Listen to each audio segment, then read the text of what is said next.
Welcome back to the Star Wars collection, my Star Wars collection. First off, I have to actually apologise.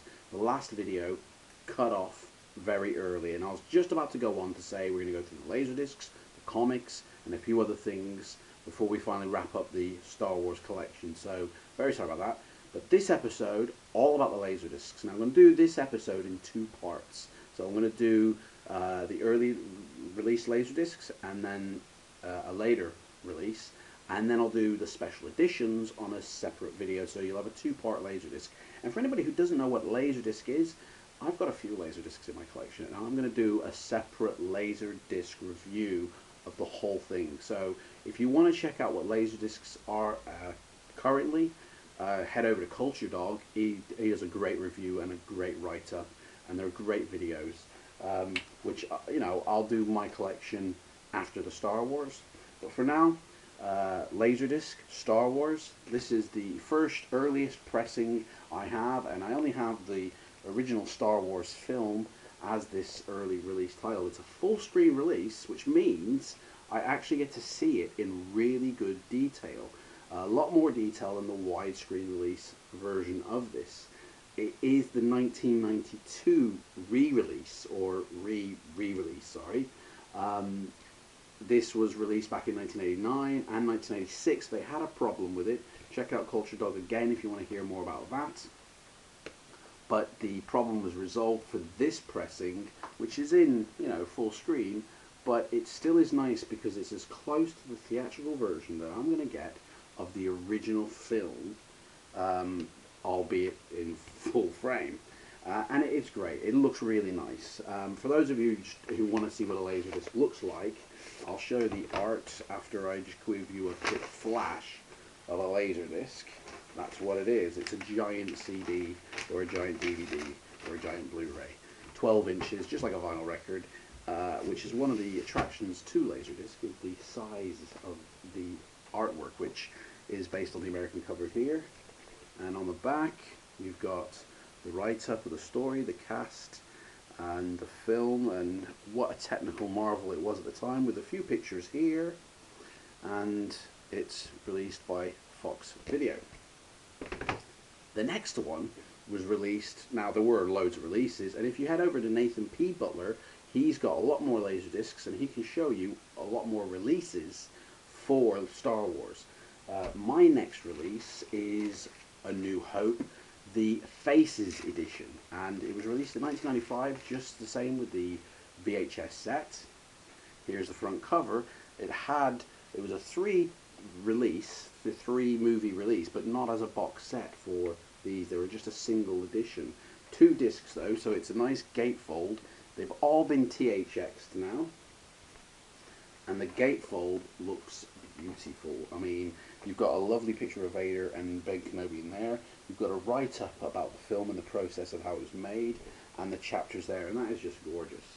The back pictures now are quite intriguing, actually, because if you look, these back pictures, there are a couple where I don't actually remember seeing that picture or that picture in the film. These two pictures are more production stills than anything. So, and you've also got the interview with George Lucas, which lasts about 5-10 minutes, and it talks about why he's releasing these now, this particular disc on Laserdisc, why he's re-releasing these films and THXing them. He goes on to talk about how the prints are actually just falling apart, and he needs to, you know, do these up now or they'll lose them forever.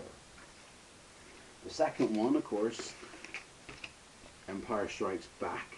You know, notice how there's no episode 5, episode 6. It just simply says The Empire Strikes Back.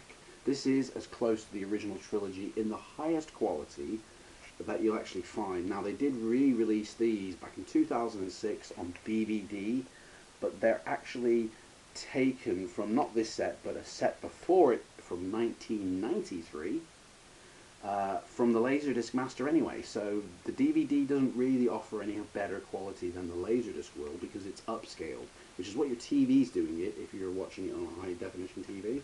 So these really, although they have got a bit of DNR on it, and again we'll go into that when I go into the Laserdisc reviews, But these are really the best way if you want to watch the original trilogy in the original format, you know, VHS or best quality Laserdisc.